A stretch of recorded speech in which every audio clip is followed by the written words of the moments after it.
Hello, everyone, and welcome to episode 3 of BTC Unlocked, the podcast.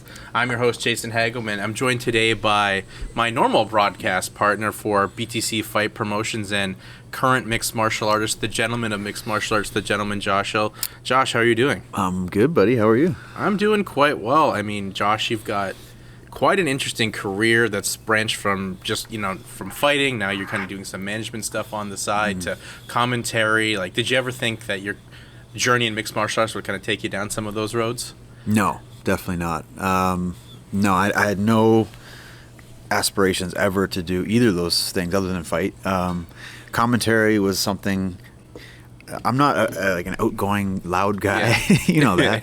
So I would think commentary would be the last thing because I don't talk a lot. But for some reason, when it's something you love and can watch and understand, it just kind of comes a little bit more naturally. And then I did it one time. It was at an amateur show, and Robin Black was supposed to do it, and they were in a pinch and he couldn't make it in time. They're like, "You want to do it?" I'm like, "Sure."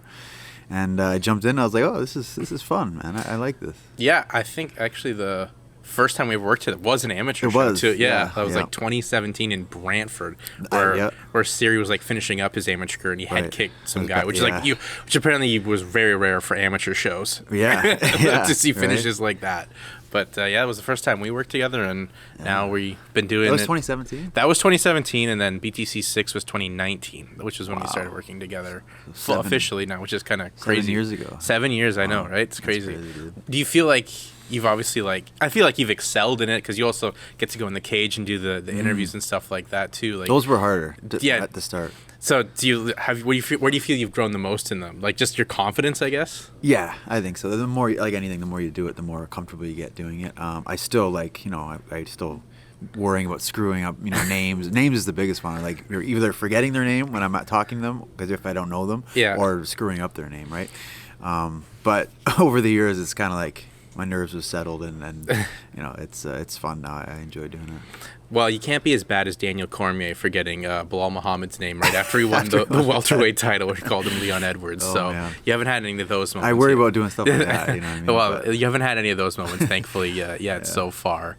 But commentary has obviously been, a fun venture too, and it obviously gives you options too to stay active where you don't have to get punched in the face. Right, and you're first row. Get the best seat in the house. Get to go in and talk to them after and dissect the fight and explain what's happening, and it's fun, man. I enjoy it. I wish it would be great at BTC. I have a show every month would be awesome. It'd be amazing. It'd be great. I would love that. Yeah. But yeah, the more we do it, I look forward to it more and more after every show. How hard is it for you to do the commentary where you've known, you train with a lot of the guys on the cards, you're even managing some of those guys and stuff like that. How hard is that for you to obviously you have to stay unbiased too, so how hard is that for you, Josh? That's what I worried about at the start, right? Because I was a lot of my friends, I was calling their fights and stuff, and I'm like, I don't want to be that guy where it's because no matter how I call it, because I'm a fighter as well, I wouldn't want a commentary team just giving it all to the other guy and making you feel like shit. So that was big with me. I didn't want to be biased at all. So I think I've gotten pretty good with that, and I'm just calling it as I see it and taking any connections and emotions and relationships out of it. But yeah, that's definitely hard. And I've seen that sometimes before, and I just didn't want that to be the case, right? So I think I've done pretty good. I think you've done a really good job. I mean, there's times where you've cornered guys and come back and you can tell your mood's changed because they've lost. And I try not to let that. That's never the best to work with, but I mean, understandable because you're in the corner and stuff like that. I try to have a short memory once it's done. And balancing where you're I'll call a fight and then I got to go back warm up someone. That's got to be tough. It is because it's it's hard to do running back and forth, but it's also the emotion that comes with it of coaching, right? It's people that have never done it probably don't really understand it. It's it's mentally taxing and emotionally taxing, especially if you get either it's a fight that's going back and forth, or your guys getting beat, or they end up losing. So it's tough. It's tough. I prefer shows where I don't have anybody fighting and I can just focus on just commentary. It's way better, but it's trying to bring these other guys up too. So it happens. Yeah, I mean, you've got a handful of guys now that you're like managing, or you're, I guess, being proteges and like, you know, leading them on through. Like, how'd you get started at, I guess, that? You look at someone like a Liam Gallagher, who was like, you know, you really work one-on-one with. I never tried for that to happen. It just kind of happened. And I always said too, like, I'd be a coach once I'm done fighting, because it's hard to do both, for sure. But Liam came to the gym one day and he just like, he wanted to do privates one-on-one and said he wanted to fight, and he already had some kickboxing experience, and we meshed really well. You know what I mean? He's a good kid, and he listens and he wants to learn, and he has talent, and so that's it's always fun to work with somebody like that, right? Because you can see them wanting to get better, and they're listening to you, and you can see their success continue, and so.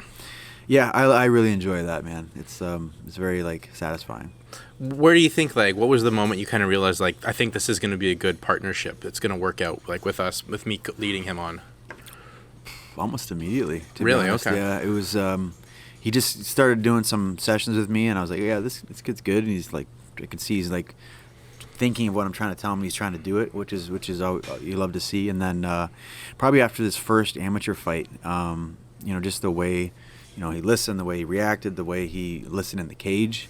Because a lot of guys sometimes, once they're in that cage, they're just gone. You know what I mean? And you might as well just be just a cheerleader, somebody else there. But I love when guys are actually like, they listen to you during the fight, in the corner, in between rounds. And yeah, he was definitely one of those guys. And it's been a while since we've seen him fight. Obviously, he had 2 setbacks, but he's coming back here for the next show, BTC 25, coming up in September in Oshawa. Do you feel like that layoff was really good for him? I do. Yeah, I do. It was, he had a lot of success. We went 5-0 in the amateur leagues, and when we made pro, then we went 2-0 pro. And then he just, he ran into a couple tough matchups too, so... and still, did well even in some of those losses, So I just think the time, skill set development, kind of get that, work on that mental battle too, as well. And I think in that period, I think will really help him, I think. Do you think he handled those first couple losses better than you did when you had your first couple losses? Probably. Yeah? Yeah. Yeah. It's tough, man. It's especially, I think probably too, because mine was like, I don't like, not to sound brash or anything, but I went like 9 or 10-0 before I had a loss. Yeah. So it was just like I got used to winning always, right? So it was like, what? I can't lose. Like, what's going on here? And it was really a mental obstacle for me. I was like, oh my god, I lost, right? So it's like, it's hard to deal with, and some guys, once you chip away at that confidence, they sometimes never get it back, right? So it's something that you need to work on and accept and build off of. And I think he's done that. He seemed, well, we'll see with a refreshed Liam come September 14th at BTC 25, but you're talking about, obviously, like, you're on that 10-fight win streak to begin, and you suffer that loss, you think you can't lose. How do you overcome that, like, mindset of, like, what, I lost? It's hard, man, yeah, because, I've had that happen a couple times in my career, and that was something I always struggled with, was mental battles. Yeah. Physicality-wise, training-wise, I was always good, naturally athletic and never had to deal with that kind of stuff. But as far as the mental game, it was something that I struggled with for a long time. Even like when I was, I'd say midway through my career, like I finally hit a point where I was like, I got to do something about this. So I started reading up on it myself, and eventually went back to school online and did like some sports psychology programs, and it helped me for sure. And I've helped. I know I've worked with probably like 30 different athletes now, talking to them and just giving them some things that I found useful. And I think the difference between me and your regular sports psychologist is I've actually done it. Yeah. You know what I mean? I'm sure they're a lot smarter than me on the books and all that kind of stuff, but I actually know what it feels like, and that physical feeling. I think that's something that's it's a huge part of it.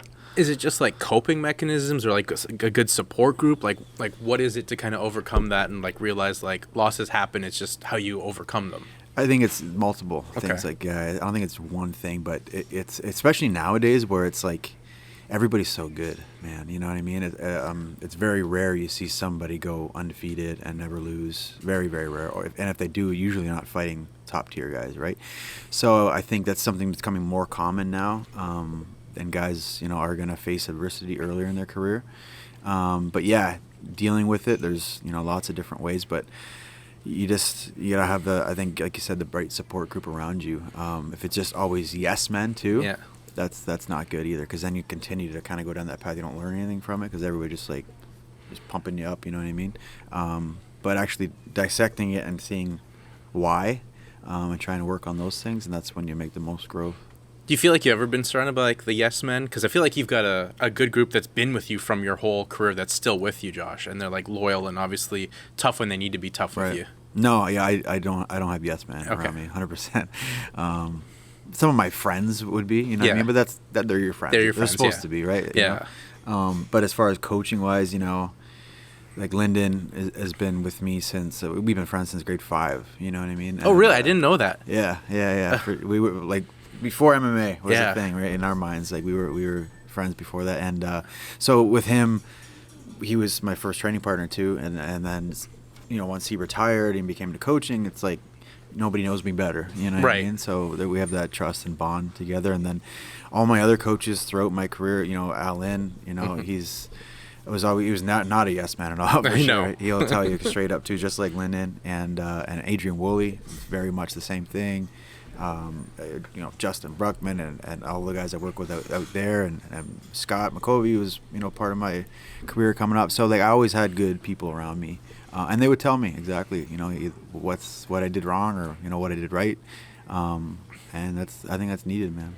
Well, when you look at your career though, Josh, I mean, you've been one of the most successful Canadian fighters ever that really never fought for the UFC. Obviously, you were on the Ultimate Fighter, but never officially a UFC fighter. You fought for bantamweight title in World Series of Fighting. You had a very successful run in Bellator. Before that, unfortunately, came to an abrupt end after the PFL Bellator merger. I mean, talk about your career. Did you ever envision you'd get to, fight for these titles, fight for these major promotions, and get to travel the world? When I first started, no. I mean, I had no aspirations to be a MMA fighter. Really, it was just kind of once my hockey career was coming to an end, I had to have an outlet, hockey was that for a long time, especially, contact, playing junior. And once that was gone, it's I need to do something else, right? So I would say once I won my first grappling tournament early when I first started training, I was I got cooked to that winning feeling. I was oh, I like this. This is pretty cool. And I've never done it in an individual sport. Right? Okay. It's always been team sports. Yeah. And those are great, but the feeling of winning at a team championship is nothing compared to winning on your own in a fight or a grappling match. It's just not even close. So I just kind of got addicted to that feeling, and then I was okay, sweet, I like this. And then eventually I got introduced to Alan and started training there at Iron Tiger back in the day, and he's like, do you want to fight in 2 weeks? And it was a pro. Yeah. I didn't have any amateur fights at all, no kickboxing fights, no boxing. I'd had a handful of grappling matches or tournaments, and I was yeah, let's do it. And it could have went poorly. It could have, but it went good, man. I won. I got knockout of the night, and it was just that was the feeling where I was oh man, this is so cool. This is that's when I was hooked on it. I still at that point was I'd had no UFC aspirations or anything like that, because even then there was no weight class for us. No, there wasn't, not yet. WC hadn't merged yet. No, yeah. So WC was the big that was thing. The goal. Yeah, it was that's where all the little guys went, and that was really, I always loved watching it. And then I just continued, and then eventually led to all the things you mentioned. That's crazy though, that you just jumped right into pro. It's not like that at all now for anyone. They're finding their ways through amateur, even though amateur isn't here in Ontario. Right. They're taking their fights, in the States or whatever it may be, Quebec. But just to get that experience where it's oh, I'm just gonna be a pro fighter now. Just jump in, take this opportunity, sure. Right. That's insane. It's like I said, it could have went poorly, but that's how it was. Me and Lynn talk all the time. We wish we had the amateur scene more so now than there was then, just because I'd say maybe 10 to 12 fights it took me to finally feel comfortable in the cage. Wow, and those and you won all 10 of those fights too, which is like kind of crazy. Yeah, that's what I mean. So I was still winning, even though like inside it was a mess, like internally, right? So that's why I was like, I knew I eventually had to change something, right? So I wish I was able to get rid of a lot of that anxiety earlier in my career. Even I still get that. I still have those feelings of nerves and like, but I think I found ways now to control it and use it for me rather than against me. So I'm assuming you hope amateur comes back to Ontario by some point next year? I don't know. Ontario's stupid, man. You know what it is here. Everything is just, they confuse everything, right?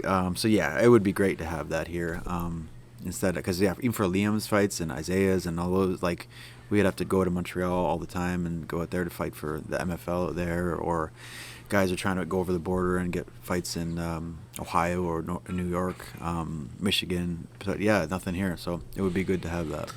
I mean, I just think, though, even though it was one amateur show I did with you, because it was like right around that point they got rid of amateur.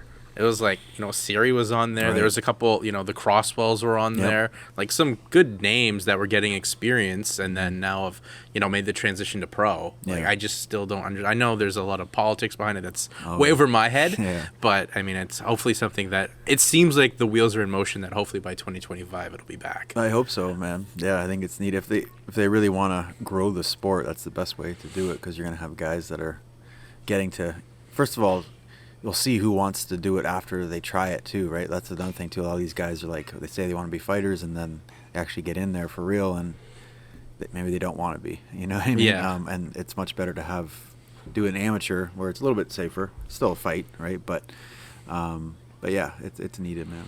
Well, we had Woody on last episode, and we were talking about the days of the Score Fighting series, as he was the matchmaker there.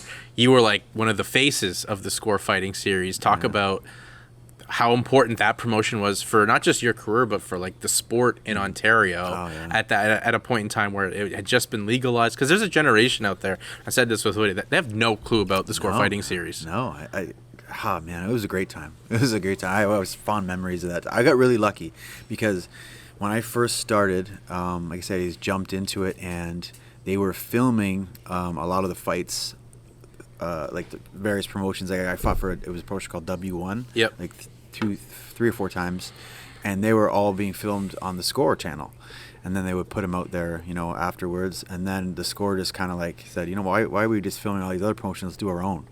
And then they started the Score Fighting series, and so out of my first like 9 fights, I think I had like 7 of them televised on the Score, which is pretty crazy to get that. Well, yeah, that's old school, like wrestling exposure. Yeah, and a lot of guys didn't have that, right? Yeah. They were fighting wherever. They didn't have you never see their fight ever.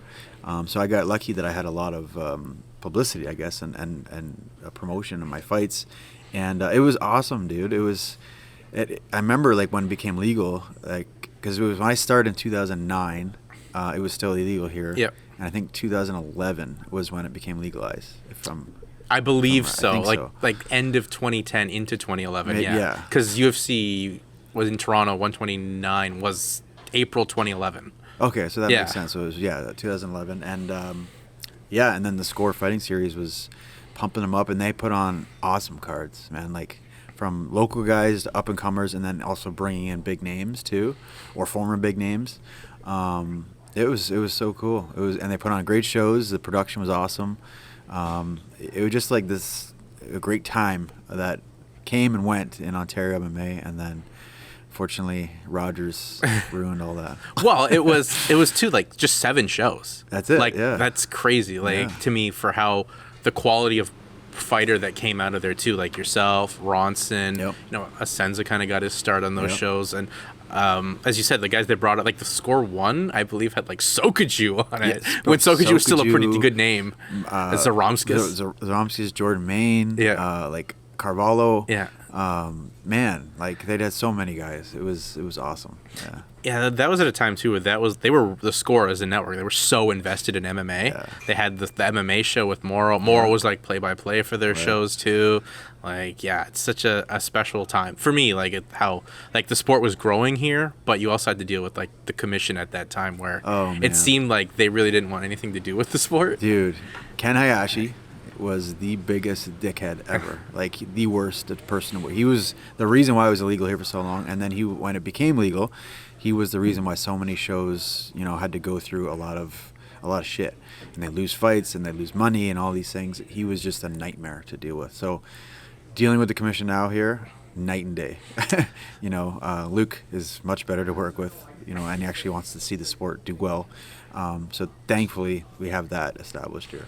What are some of your favorite horror stories, I guess, of dealing with Ken Hayashi? Oh man, like he would just like, if like somebody's like their record, like you could bring a match or matchmaker to bring a fight to him and be like, this guy's 6-2 and this guy's 5-1. No, I don't like it. Never mind. You know what I mean? And you just go kibosh for no reason. You know what I mean? Things like that. Or if medicals weren't in on a certain day, even if it was hours past, like a guy was, nope, gone, see you later. Like, he just would do anything in his path to cancel fights and have the show be a failure. They lose money, then they go away.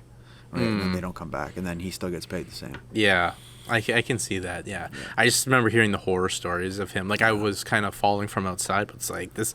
It's weird having a sport that's legalized that the province as a whole seems interested in because of the cash that, like, a UFC or because Bellator ran a lot, too, in Ontario, too, early on. Still haven't came back. Yeah. I went to the last one in, like, 2014 at Casino Ramba, and it's been forever since they've come back. But yeah, but to deal with a commission like that seems awful. But as you said, the commission now seems so much better. Like, what are the biggest differences that you've seen? Just them being like much more, just like bringing like a matchmaker bringing a matchup. Okay, this guy seems like he doesn't have that many fights, but he's got a wealth of kickboxing, or he's a Muay Thai champion, and they kind of take that into consideration. Or this guy's a world grappling champ, you know what I mean? Like, so they don't just go by the MMA record too. They look and see more than that. Where in the past, like, oh no, he's not happening this fight. So they do things like that. Things like medicals. The medicals are hard here, like compared to other places, but they're willing to work with people to try and help them get them done and whatnot, and just. You know how fighters are. Like, they take forever to bring stuff in if their forms aren't in, whatever. They're not scholars. Yes, some of them are, but some are not, and a lot of them they're procrastinators. And back in the day, it would be like fights off. But he's like, okay, bring it in here, bring it in weigh-in day, bring it in fight day even, and we'll do it. Like, so. It's just so much easier to work with. I've seen Luke around, obviously, every BTC show I've been a part of, but I've even did like a boxing show, just like how he runs that. It's like seems so smooth. He seems patient and willing to like talk to you about anything. Like if there's an issue that comes up, where I don't know if Ken Hayashi would have been. He would have just been. No, I don't even know if he would have been there personally. It's not even like. It's not even he would have been like, no, it's off. He would have been like, no, it's off, and laugh about it. Oh. You know what I mean? That's the type of person he was. Yeah, he's just a dick.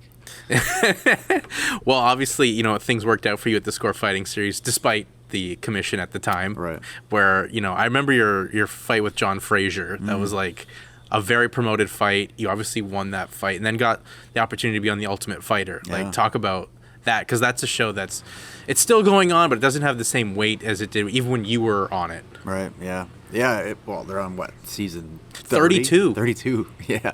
I was on 18. Yeah. And even then it was starting to get kind of past its peak, right? But it was fun. It was really cool. I, like all fight fans, I loved watching it early on, even when they didn't have my weight class. I remember watching it. And it was just kind of like, I was, I think when I fought Frazier, I was 9-0, I think, after I fought him. And I knew we were talking with the UFC at that point. I'm like, you're close, you know what I mean? And then the Ultimate Fighter came up, and then I remember them saying, like, yeah, you got to come out to that. And it was just kind of like, you better do it. Wink, wink. If you come out, you'll probably be on it. And I was like, okay, sweet. So I remember going through the tryouts and the whole process. It was fun, man. It was really, really cool. I mean, you do, like, when you get there, you got, like, I think there was, like, 190 people that came there physically, and maybe even more, actually. And they do, like, you go in, you do a grappling. You have, I think it's 90 seconds. And I remember what they did, like, they're matching guys up and just, okay, go. And then I was like, what's going on? Like, nobody's calling my name. They're like, and then the very end of our group, they're like, okay, on our main event, I want to see Hill versus Wilson Hayes. Oh, good. Yeah. And I was like, oh shit. And Wilson, awesome grappler, right? And I was like, this is awesome. But it was kind of cool. Like I was like, they knew who I was, and they're putting me with a guy they knew who they was too. So. And that had a ton of experience. Yeah. Like the original and only featherweight champion in Elite XC. Yeah, man. So it was fun. It was just a 90-second scramble fest, right? But it was cool. And then afterwards, that you hit pads. But even at that point, for our group, they're like, yeah, we don't need to see it. We know who we are. Did you kind of know then? I knew I had a really good shot. Yeah. I was like, I think I just got to go in the interview and kind of not be too shy. You know what I mean? And that was the next stage. And I went in there, and it was the guy. I can't remember his name, but I don't think he's there anymore. But he was kind of like a hard ass guy, and he would kind of break your balls. And like matchmaker? No, it wasn't a matchmaker. Okay. It was the production guy. Oh, okay. If you said his name, I would be like, yeah, that's it. But so yeah, we went in there, and he started kind of busting my balls a bit, and I just kind of went right back at him. And I think they liked that, you know what I mean? And then if you made it, you stay overnight, I guess, which I did, and then you do a whole bunch of the medicals and stuff like that. And then you go home, and they're like, we'll call you and let you know if you're fighting, because that was when you had to fight to get on the show too. Okay, yeah. And then I waited 4 weeks, and then Shelby called me, and he's like, yep, you're gonna be fighting whatever day. And I was like, awesome, man, this is cool. Yeah, you won one of those exhibition fights. You beat Patty Houlihan, who's kind of like yourself now, kind of retired, but more coaching. Yeah. He actually is one of the first fighters now to win a fight in the UFC and win a fight as a coach, so that's pretty cool for him. But you beat him, and then obviously things didn't go your way in the next fight. But what was it like having to stick around when? And also speaking on a season where you knew they were kind of promoting the women more so than the guys. I always say this: the Ultimate Fighter was a very cool experience. I just wish it happened 2 years later in my career. Would have been much better at that time. Where you had more experience.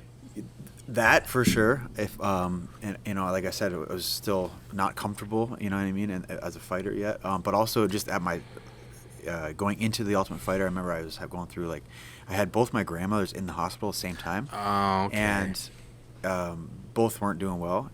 I know that's part of life as you get older, but I knew that if I had made the Ultimate Fighter, if I went there and won, there was I would never see one of them again because they weren't going to last 6 weeks. Right? Yeah. So I was like, that was weighing on me the whole time going through it. And then I went there and won, and then my parents were there. They got to come watch, and then they told me the news right after that. And then while I was gone in the house, the other one died too. Oh. So I was like, it was just a shitty time. Yeah, shitty timing. It was tough. horrible. But yeah, and like I said, experience-wise, if I had just a few more fights and a couple more years and more personal growth, I think, maybe more maturity, I think it would have been much better. But it was still a super cool time. I don't regret doing it. No, I think it's a good experience. You got your name out there too, because I think that opportunity led to you to getting to World Series of Fight. Right. Yeah. I wish, like you said, it was all about the girls. Yeah. Because that was the first season ever that they did that. That was Ronda and Misha, right? Right. So. And I remember Dana said that the day we all made it, and they picked the teams, and they said listen guys, sorry you're taking a back seat this season. It's all about the girls. They even told us. We're like, oh shit, okay. So it's unfortunate. I was hoping, I lost the decision in the house. Fight that I won the first round, almost finished them, and then the second round I lost, and the third round, lost. I ended up. I was trying to be flashy, do the spinning back fist. He ended up on top of me and just grinding me out in a lost decision. But I was hoping they get a shot on the finale like they used to always do, right? But they didn't give any of the guys a shot on the finale at all, unfortunately. So, but yeah, like you said, it led to me going to a World Series, which is PFL now. Yeah. And I think that was the fight. After when I fought for the title against Marlon, I think people were just looking at me as just a wrestler, even though I'm not a wrestler, one-dimensional guy. And I think that fight opened up a lot of people's eyes. I would say I watched that fight back a couple years ago, because PFL has their version of a streaming service, so I just watched that back. I think you won the first round, if I'm just remembering it now. Yeah. You definitely won the first round, and then just Marlon's experience and athleticism kind of took over in that fight. But you hung with one of the best bantamweights who got to the UFC and was fought for a title. Yeah. So what does that mean to you too? Yeah, no, and that's when Marlon was a killer, man. Yeah. He was just going through everybody, and Yeah, it was a fight that I think I showed, like even Marlon's coach, Mark Henry, came up after. He's like, oh my God, like we weren't expecting that version of you. You know what I mean? Yeah. You really surprised a lot of people. And so I think that's when I showed that like I can hang with the best in the world. And even though I didn't win the fight, like I lost on the scorecards, it still gave me a lot of confidence. You know what I mean? Which is great. Well, you lost those fights, but before that, you fought in one of the World Series of Fighting Canada cards. Mm-hmm. You had a knockout on there. What did it feel like, too, to get a knockout after Dana White was kind of like, this guy's boring. He's a wrestler. He just wrestled. Right. Yeah, exactly. And then, it was that fight was Mike Adams, I believe, actually. Yep. And first of all, I remember seeing him backstage and how big he was. Like, oh, my God, he's short, but he was jacked. I think it was like, it was another confidence booster to, like I was like, see, I'm not a one-dimensional guy. I don't just wrestle. I can knock people out too. So I think that was it just helped me. It helped me mentally big time. And you obviously had those 2 title fights in World Series of Fight, and then you had the rematch eventually, but they kind of let you like fight in Canada, in Russia, in Romania. So you at least got to have some fights, but not within the promotion, because it's kind of weird how they let you just go explore. Well, that was also when there was a lot of, Ali Abdelaziz was a manager / matchmaker, which is illegal. Promoter, which is illegal. He's so shady, dude. So that was at that era, trying to deal with that. And he was Marlon's manager, right? So that was not cool. That was the one downfall of working with him. And if you're one of his guys, it's great. He's going to get you money. He's going to get you all the opportunities. But if you're not, then you're just, you're not. He ain't helping you out. You ain't shit. Yeah, exactly, dude. It's a nightmare to deal with. Well, I mean, obviously, then World Series came to a close. They rebranded, and then you went to TKO, got to Bellator, where you had, some of your best performances there, too, I felt, Josh. I mean, your knockout over Jared Scoggins was, incredible. Yeah, that was a good one. Is that, a career highlight for you? Did you enjoy your time in Bellator? I did. Yeah, it was good, man. They paid well, and they put on great shows, had some good matchups. I don't know what would be my highlight of my career. There's a couple. People have asked me that before, and I'm like, if I could name some, obviously the Scoggins one, because he missed weight and you actually finished him with a brutal finish, and it got you into the tournament, the Grand Prix that you never got to be in because damn COVID, and you were gonna get to go to Hawaii. But the Jesse Arnett one was pretty impressive too. Yeah, for sure. I would say I always have 3 moments. The Scoggins one was nice because it was a big stage and got a nice knockout, and it was a good one. But the Arnett one was a big one because it was so hyped for so long. It was kind of like when I fought John Frazier. It was kind of like, okay, here's the 2 top bantamweights that aren't in the UFC in Canada, and they're gonna fight and see who's the best. And I got to beat John and be that. And then years later, it was Arnett build up, and then it was the same thing. It's like Arnett's the best. No, it's Hill. Blah blah blah. And then we finally got to fight. So that was a really big one, and get a nice knockout too in that one, over a guy like Jesse who was ripping it at the time, So that was huge. And then my very first fight, man. Just because you didn't know what to expect, you know what I mean? And it was just like I said, it just happened. 2 weeks pro, jump in at 145, and get a knockout in the second round and a knockout of the night. And I still to this day remember I was exhausted because in the first round I went in there and I kneed him in the face and sent him flying 6 feet. And I was like, oh my God, I just did that? Yeah. And so I just run at him and I suplexed him, and I tried to go for an arm bar, and it was stupid, and ended up on my back for a bit, got up, and then I had a flurry, finished the round, and after the first round, my adrenaline just dumped. Right? Yeah. And I was just so exhausted. But going in the second round, same thing. I had a flurry again. I just unloaded everything I had on him, and I cut him open, and he was still standing there. I'm like, oh my God, I can't move. I'm so exhausted. And then finally just landed that right shot and just dropped him, put him out, and the ref stopped it. And it was more relieved that the fight was over because I was so tired. But I still remember that feeling when the ref stopped, and I looked over, literally just turned, and the first person I saw was my dad. And he just jumped up out of his seat. He's and I always have that ingrained in my memory. So that is always one of my biggest What was it? I mean, I feel like your parents came to a lot of your fights, or if not your dad, more so him. They both came, but my mom never watched. Yeah. I feel like that's a trend in mixed martial arts. But yeah, what's it like to fight in front of your parents? When, like, you know, you're growing up, Josh, stop fighting with your brothers. Yeah. No, man. For me, it's like, I mean, I don't really feel anything. Like, it's just, you know, I'm doing it, and you know, but for them, as a parent now, yeah, you know, I guess you can put that hat on now too. Yeah, right. Like if she ever wanted to do it, I would let her and I would help her, but I don't want her to. You know what I mean? I don't want to see her take a punch in the face and get hurt, right? So I can understand where they're coming from. And my mom was a nurse too. Okay. So she's seen a lot of stuff. She's seen a lot of stuff, which is good, but also she sees a lot of bad that comes from it, so she worries, right? Mm-hmm. So yeah, so I can understand that they're so she's very happy to be cage side, but commentary-wise. Yes, she would much prefer me to do that. Yeah. Well, what kept you going to, Josh? Because I remember when you fought Taylor Lapalus, you kind of like made this post on Facebook, like, I'm thinking about calling it quits. Yeah. Obviously you didn't, and things worked out for you that you probably deserved, but like, what kept you going? I think just at that time, like, I could not get fights. Things just kept falling. I think I had like 4 fights fall through in a row. And like training, and you know, you're putting all that time and mileage on your body, and it's exhausting mentally, physically.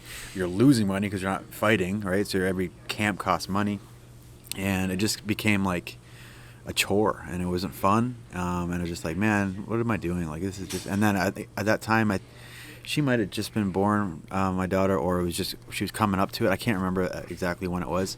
But it was like, you know, like, I don't know, maybe I should just move on to something else. And then I took like probably 6 weeks off, and I just, you know, worked out and stuff. I didn't do any MMA training. And I think it was needed for sure, a break. Yeah. And then I missed it, you know, and I was like, okay, I'm not done yet. And I didn't want regrets. Like, you know, I didn't want to be 50 and be like, wow, I packed it in way too early. You know what I mean? I had a lot more in me. And looking back on it now, I'm glad I didn't. What's keeping you going? I know you just came off a fight a couple weeks ago in Slovakia against like the best bantamweight that's not signed by the UFC from Europe. Like a short notice opportunity, but a good opportunity. But what's keeping you going though, Josh? It's still that like that love for it, you know what I mean, and that I don't know, man. I always said, like, I know I'm close to the end of my career. I'll be 38 in November. And before when people ask like how long you gonna fight for, when I was like 24, I'd be like 35. You know, that was my number, but now I'm past that. You're 3 years past that. So one thing for sure, I will not be in my 40s fighting. I'll tell you that. But I just if I was going out there and if I didn't enjoy the training, first of all, then I would pack it in.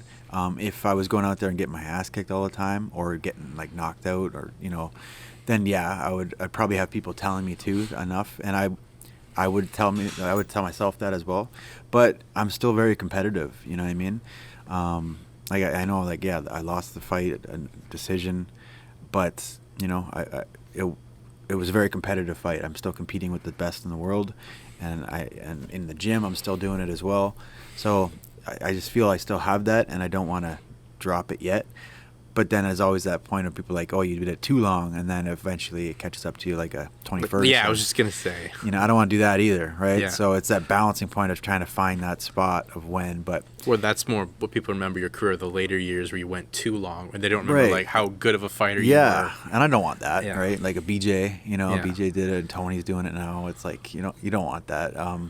So, I don't know. I know it's close. I know I'm getting towards the end of it, but I'm just basically right now what I'm trying to do is just enjoy the remaining time I have, and just like really, really enjoy the experiences that I get from it, because I know once I do pull the trigger and end it, I'm gonna miss it for sure. Yeah, like the experiences, I guess, right now, obviously, like, you didn't win the fight, but you got to travel to a place you never went to before in Slovakia, you know, you're with Lyndon, who you said you've known since like grade 5. Yeah. That's got to be like, that's like the dream right there. Right. Yeah. And that's exactly it. We were talking about that. We're like, you know, from Brazil to Russia to Slovakia, we've been all over the place, right? And got to go to some cool places and see some cool things and meet cool people, and that's in this last trip I got to go to Bratislava, where the fight was, and it was a very cool experience. Great show, and got to go to check out Vienna and Austria too, like things that you usually probably would never be doing or get the opportunity to do.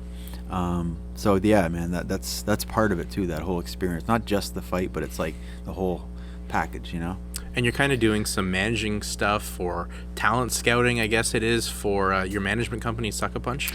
Yeah, so that was something that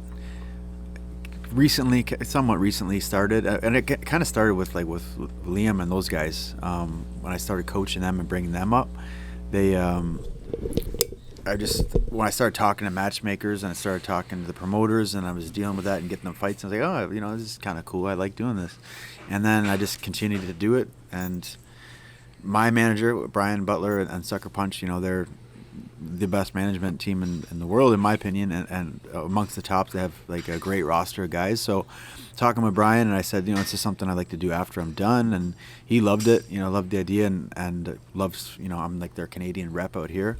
And yeah, I'm just trying to build that up, and I want to help I want to build up the guys here in Canada, locally, on the regional shows and things like that. And then when it's time, I can use him and his team on the Sucker Punch team and try to get them to the biggest shows possible. And that's kind of the goal that I want to do. And I think that's a great goal, because I think it's so needed right now for the sport in this country right now, which is still kind of coming out of the coma from the pandemic, where there's a lot of talent out here, but not a lot of people knows about it. So to have someone with you, like boots on the ground in this country, who's experienced fighting in Canada, to where Brian's not necessarily going to make the trip out to Toronto or Edmonton or wherever it may be. So I think you're such a valuable asset to have in that sector, and a sector that I think you'll be very successful in for years to come. Thanks, man. I hope so. Yeah, I would like to grow it. It's like anything at the start of it, it's it's a lot of time and not much back other than satisfaction from seeing your guys do well. Yeah. So hopefully we can continue that and grow it, and eventually it can be like a full-time thing. Just hearing you talk about it, you seem passionate about it too, which is good, because as you said, you plan on calling it quits by the next 2 years. You still want to be involved in the sport, I can tell, and that's a great avenue to have. Yeah, I think so. Yeah, so you seem very passionate about it, which is good. And have you seen success with it already too in the short amount of time you've been doing it? Yeah. Without really even pushing it too much, as it is, like I said, as a fighter too, it's still hard to do all these different things, coaching and managing and a dad and all these type of things, and it's very difficult to do. So I'm building it slowly, and I do have guys that I'm building up now and pushing and trying to get them to the next spot, and I like that. And then once I am completely done, then I can really jump in and just try to get more and more guys. And I think once you get a few successful guys, it kind of self-marketing kind of thing. It kind of, that's your guy. Okay, you're building him up type thing. So, yeah, that's what I want to do, man. Do you ever see yourself branching out your own hill management or something, top of the hill management or something like that? Top of the hill? Yeah. King of the hill? King of the hill? I'll tell you what. It would be cool. I like what I'm doing with my guy, with Brian and all them, because I can learn a lot from him too. He's been there. He's been doing it for longer than I've been fighting, right? So he knows all the ins and outs, but he has all the connections, and he's a guy that I can work with, and yeah. So I like what we have, Well, we've talked about your time, fighting in the Score and in Canada, and now obviously you've been a part of BTC Fight Promotions since I think you did your first commentary gig at 5 in Windsor, where you worked with Ramdeen and Was Robin. that the first one? 5? Yeah. I remember you were there. I was there, but I did work with Ramdeen and Robin. Yeah, for sure. Yeah, or 3, I think, was your first 3? one. Yeah. Oh man. Because that was my first show I went to. Yeah. Wow. Yeah. Well, what are we at? 25 now? 25 coming up in September, which is crazy. Crazy, man. Yeah. It was Prep Like in Hudson and Senza. Prep Like in Hudson. I do remember that. Okay. Yeah. It was the first show in Burlington. The first show in Burlington. I think the other ones were in Oakville and Toronto. Okay. Yeah, but I'm so bad with. What's your experience working with BTC and a promotion that's kind of carrying on the lineage of what the Score started? Yeah, it's awesome, man. I love it. I love it. I love being part of it. I like seeing the fighters come up, because it reminds me exactly like that, like the Score days, right? So, and as me, not as a fighter. You know, I like that too. It's like a different hat to put on when I come and do this and be, you know, commentary and do interviews and see the fights and yeah, man, it's been great. I love what they're doing. Like I said, I wish we did a show every month. It would be awesome. It'd be awesome. Right? I know it's hard to do, but yeah, the longer we keep it going, I think, you know, the more things we're doing too and growing it, just like doing like what we're doing now, you know, talking on this. So I'm hoping it just continues to go on that trajectory and just more shows, more production, more fighters, more building more careers, and as we get to do more fun shit, man. Yeah, I mean, if you're you obviously, we talked about your, you know, you see fighters in the amateur scene. Like, what would you tell them, like, why you should fight for BTC to get your feet wet as a pro for this promotion? You know, because they've been around, they're established, right? They've built up. How many guys from, you know, looking on these posters here too, like, have gone on to do big things? You know what I mean? So, you know, we've had, you know, Serhiy come through here and champion here, and Jazz and AJ and if I was younger in my career, I would have been on this too. Like, I would have definitely went this route. So yeah, it's a great organization and good people, man. These people that want to see the sport do well and grow it, and they want the best fighters possible and to build it up. So yeah, man, there's no reason why you wouldn't want to utilize this platform and be part of it. It's hard to say, because when you were at the Score, it wasn't like that was just your fighter hat only, because you were still trying to make it. But like the family environment here, it feels like really like impressive. And I don't know if a lot of other promotions have that. It just seems like they come and do a show and then see you in a couple months or next show, right? Like, it's not like that here at all. I've seen both. I've seen shows where it's very just like, you know, go there, fight, and then nobody has a real connection, and like, you know, and what it is just business. You know what I mean? And then I've been to other shows, like, I think usually the ones that last the longer ones, like when I was at Bellator, like the production crew and everybody, they had a tight knit family, and like even when because I fought for them like 7-8 times, once you start going there regularly too, it just becomes like you feel like it's like, okay, I'm going back to the family type thing. Yeah. And I think that's what this has too, right? So, and I think that's needed, and people want to be part of something like that, right? And then obviously we're gearing up for the 25th show. Like, what does it mean to you to be a part of a promotion that's continuing to, as we said, grow the legacy? But 25 shows in Ontario, that's nuts. Especially when you start, especially as you said, you started with like how hectic the commission was not wanting the sport, and the changes that you've seen with the sport here in Ontario, and going into 25 shows for BTC. That's big, man. It's like, I don't know how many. I don't know. There's a couple of other promotions across Canada, you know, that have had a lots, right? But they haven't had to deal with the Ontario Commission, right? So to survive Ontario and now to flourish and do well and continue to grow at 25 shows, that's a big accomplishment. You know, it's kind of like a fighter that was beaten up early in his career, and then he just found his stride. Now he's killing it. The Robbie Lawler. Yeah, exactly, right?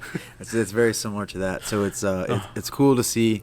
I'm hoping, like, you know, I want to continue this, and I want to be at, you know, BTC 100 eventually, and me too. Be an older, much retired fighter then, and I want to build it to that, something like that, you know, where it could be like a not just a Ontario name, but like a Canadian name, and a top regional name too. Right. Because it seems like the regional scenes, like in the States, are so popping, and it seems like obviously the pandemic really hurt the sport in Canada, and especially in Ontario. But it seems like they're coming out of it, and I think this promotion just does so much well, marketing fighters, putting on exciting fights, and really just, you know, persevering, because we've done some shows with just 4 fights. 4 fights, man.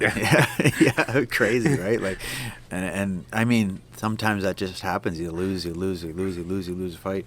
But hey, man, we're still kicking. I mean, that's got to mean something to you too, being the fighter. It's like they still went on with the show with 4 fights for like. That's big, because I've seen a lot of shows cancel for like having more fights than that, right? Like 5-6 fights, and they're like, oh, we're calling it because we lost, you know, 4 fights. So that's big. We just kind of took what we had and made the best of it, and it worked out, to be honest. I mean, some of those shows were awesome. Like, I mean, 3 to 4 fights with first round finishes, and then like a competitive fight in there too. Right. Like, That's a night where you're hoping for a longer fight. Yeah, for sure. Right. Usually you're like to see nice flash, quick knockouts, but in a fight with only 4, you want to push that as long as you can. Yeah, absolutely. And like too, the fighters you've seen come through here too, like that's got to mean something to you. Like someone like Serhiy, for example, who you've been training with since he was 14 years old. Yeah, man, that's cool to see, right? Because he's a guy like that is, he started with us, like you said, 14, just a kid, man. Like, me and Lyndon at that time were the younger guys in the room, right?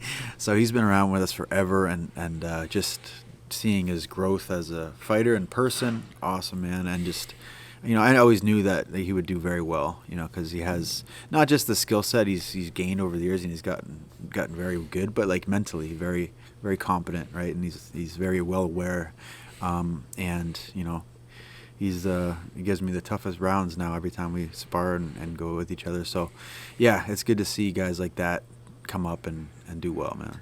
Yeah, I think he's 26, 27. He's like way mature than his age. Like when I was his age, I was like, I don't think I was ever that mature. I'm still not the mature. Yeah, exactly. Right. But he's got a good head on his shoulders for sure, and you can tell that's helping in his career. Yeah, and obviously doing quite well. Made his UFC debut in January. Can't wait to see him come back. Mm-hmm. I know he had to deal with an injury, but hopefully that seems to be okay now. Yeah. So, but yeah, what's next for you, Josh? Like, what do you got coming up? Obviously, you had a fight. You just kind of being Papa Hill now? Right now, dude, that's exactly what I'm doing. I'm enjoying the summer. That's what I said. Like after the fight, it was like I'm not gonna I don't know. I didn't want to think about what I'm gonna do next for the next month.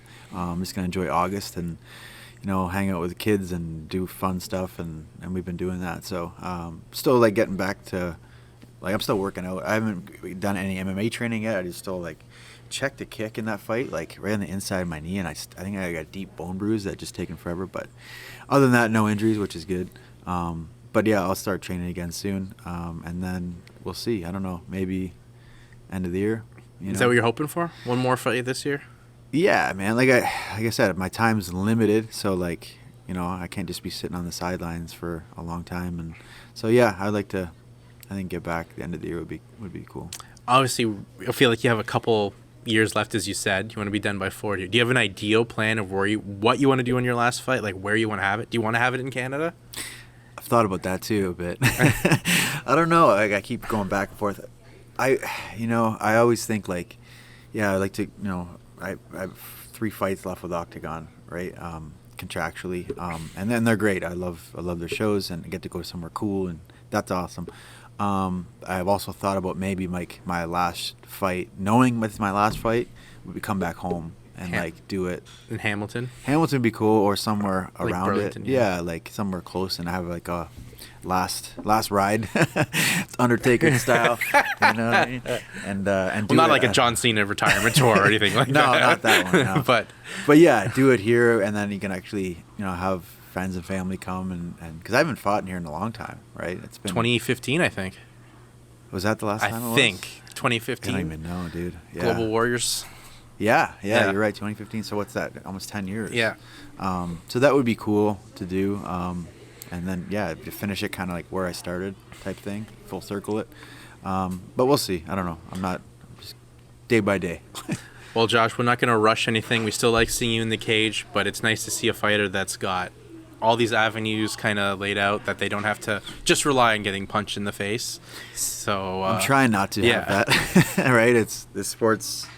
I mean, I always I hate comparing myself, because that's when you start to get anxiety, depression, start things. But I look at so many fighters that have done way more than me, right? And then I'm I try not to do that. But then I also look at so many fighters that have done so much more than, and they probably wish they were in my position, right? Mm-hmm. So I'm trying to look at that and be and try to be happy with where I'm at and what I've done, right? That's basically what I'm saying. But you got those avenues, and you know what? We'll wait and see what happens. But you've got a lot going on your plate, and one thing for sure, we know we'll see you cage side September 14th, BTC 25.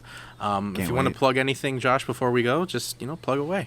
I don't need to plug nothing, buddy. Just I'm excited to be there. I will be double hatting it again that night. Double hatting it, yeah. Coach and commentator, but I look forward. It's gonna be a fun night. I've been, man. Like I said, I've been really looking forward to it since our last show we did, and just I can't wait to get back in there and do it again. I can't wait to work with you again, and definitely like, rate, subscribe, because we got more great episodes of the BTC Unlocked, the podcast coming. So with that, for the Gentleman Josh Show, I'm Jason Hagholm. Thanks for watching, and we'll see you all next time.